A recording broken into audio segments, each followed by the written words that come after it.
Hello everyone, Tina here. I hope your day is going fabulous. Thank you so much for joining me.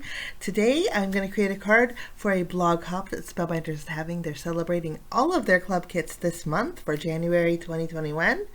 And there's a whole lot of inspiration over there. If you guys want to head on over and check it out, I think you're going to be very inspired. My project today is going to be featuring the Small Die of the Month Club Kit. It's called Lovely Card Creator. And I'm going to put these two pieces together, and then when you do that, it creates a really pretty frame. This is what your frame will look like. I'm not going to use the inside piece. It gives that gets a real pretty panel. I'm not going to use that, just the frame for my card today. Today's card is actually pretty simple, but I love the outcome. I have two pieces of Strathmore Bristol Smooth cardstock. I'm going to bring in my craft mat and we're going to do a little bit of ink blending. The nice thing about today's card is that you could recreate it with any colors you like.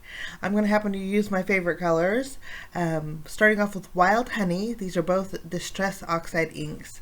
I love the look when you blend Wild Honey with Picked Raspberry.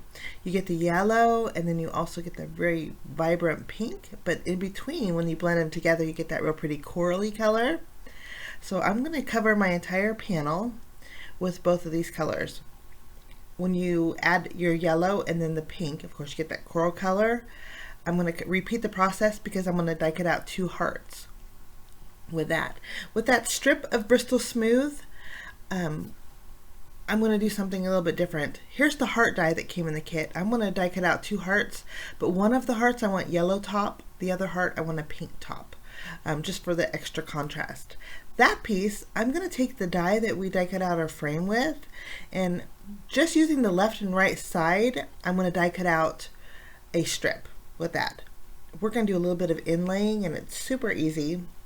I found if you die cut while your panels are still a little bit damp from the oxide inks, your pieces, when you do this, will stay intact.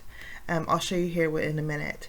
With white cardstock, I'm going to go ahead and take the outline heart die and then also the decorative heart die in the set, and we're going to create two hearts, two lacy hearts with that. I'll do this twice with white cardstock. I'm going to run everything through my Platinum 6 machine, and when I'm done, we are going to put some pieces together.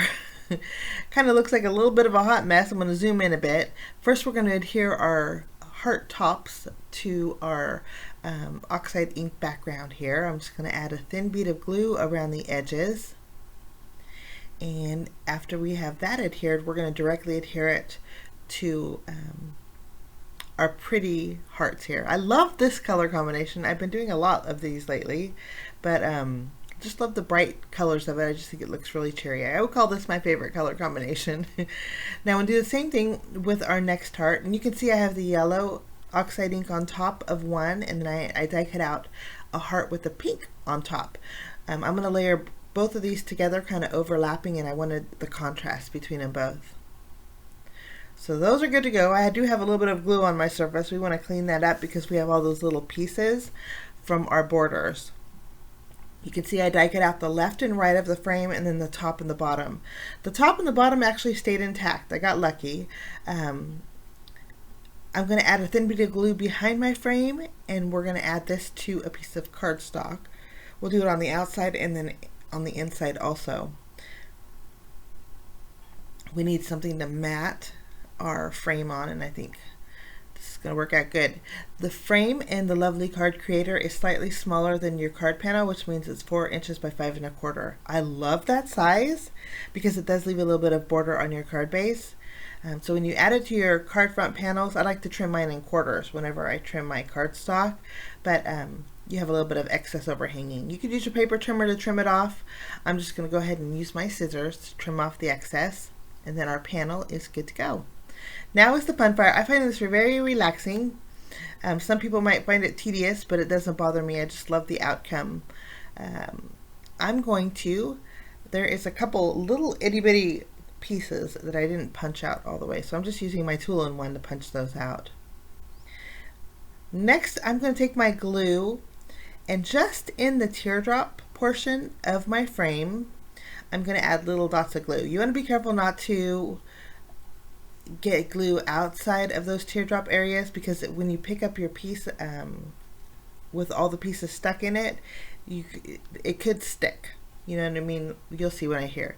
These all stuck in place, which I got lucky, like I said. I'm going to go ahead and add that to the very bottom of my panel. Now all you have to do is pop each one of those little teardrop pieces, and it's home again.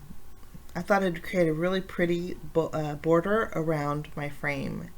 So I'm just punching out each of these little pieces. Once they're all punched and stuck to that glue, I have a few that wanted to stay in their home, but I just gonna kind of fix their position just a little bit, and I just think that looks so pretty.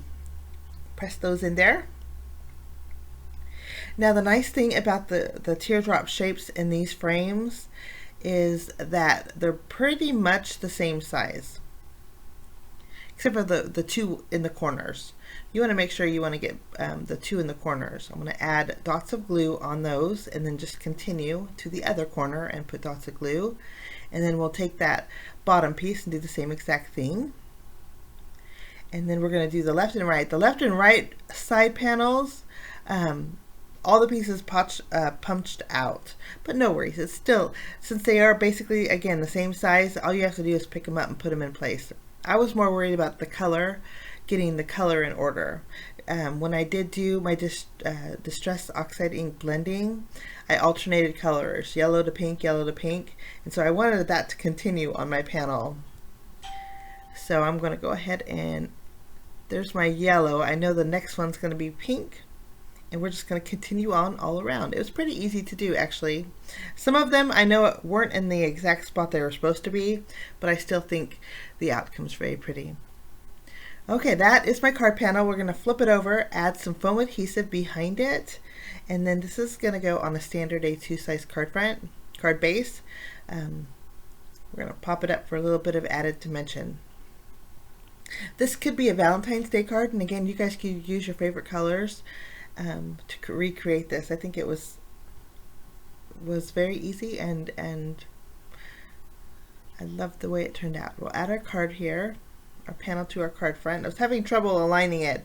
Today I wasn't sure if I should do a portrait or a landscape style card, but I ended up for a landscape. So we're going to turn it, making sure our opening is off to the right here. Next, I'm going to bring in some foam squares. We're going to take our die cut hearts. I'm only going to add two, one to the center of each one, because we are going to crisscross them, and this way I don't have to worry about the foam tape obstructing each other. We're going to just crisscross and put them in the middle. The heart detail is so pretty, guys. Okay, I'm going to, for my sentiment, I'm bringing in a Fun Stamper's Journey stamp set. It's called Sentiment Stacks. I'm going to use a sentiment that says, "You've been on my mind."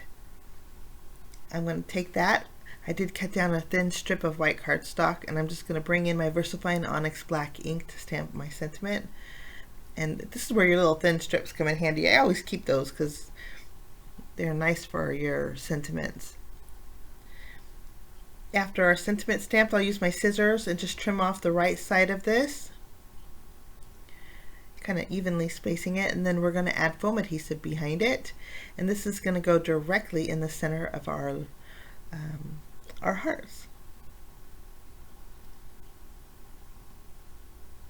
Making sure it's straight. You don't want to press down too much because those little lace pieces could pop up. Okay, for bells and whistles, I'm going to bring in some pink gems. These are some iridescent pink gems, and I just think it goes perfect with the colors that I used. We're just going to add a few in the top left here, and then a few in the bottom right. And then that completes my project today, guys. Again, this card is part of a blog hop that's happening for Spellbinders. There are tons of inspiration projects with all the club kits. The small die of the month club kit, large die of the month club kit, and you know what, guys? All the club kits, most all of the club kits, I'm not sure about the APG club, but most all of them interact with each other. So you can mix and match to your heart's content, and I love that. But thank you so much for joining me. Have a fabulous day, and we will see you soon. Bye-bye.